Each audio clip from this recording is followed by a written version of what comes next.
I timed my master's degree to coincide with the 2010-2011 school year. And I started in September, and we used to start in September, and I told the kids I was getting my master's, and whatever I learned, we were going to implement in the classroom. We weren't going to wait till the time is right.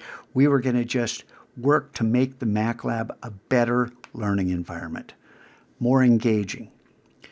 And along the way, AMP happened, Autonomy, Mastery, and Purpose. That was implemented in January.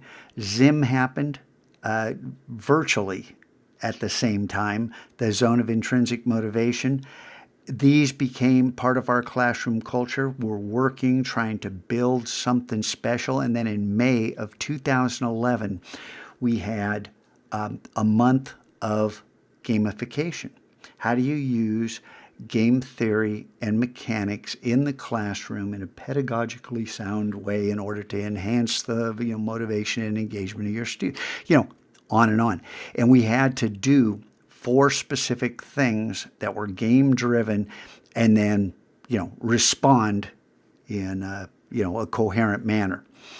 The third one was something called Gamestar Mechanic, and I've linked to it under the video that you're watching.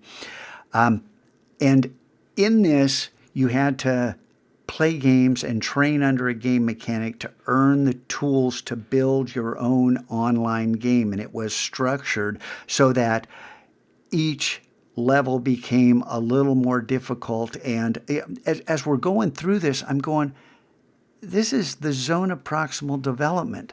This is grit. This is growth mindset. This is flow. They're not saying any of this explicitly, and they're talking exclusively about game design. They're not mentioning education once, other than you're learning under a master game mechanic. And when you graduate and have succeeded at everything, then you have all the tools in order to build your online games.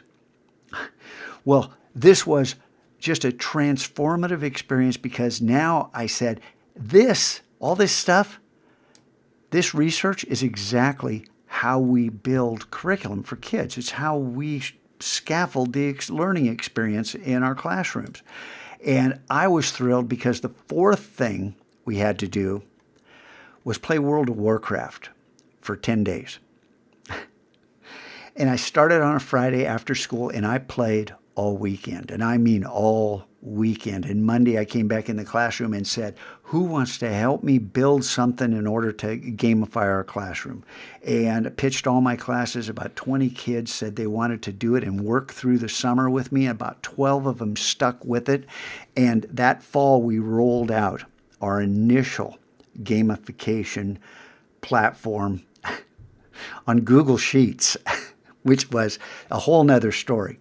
The WordPress plugin came in January of 2012. That's when we started working on that. But this right here, I'll copy and paste this underneath this video as well, or maybe above it. But this guy who studied World of Warcraft, he got a PhD, and he says that MMOs, these massive multiplayer online environments, are really massive multiplayer work environments disguised as games. It was just another book that I had read at the same time during that month, and which was meshing with other research. And it just became not a should we do it, but why aren't we doing it? Why aren't game mechanics used in school if we're using the same strategies to make the experience more engaging? There you go. Why aren't we?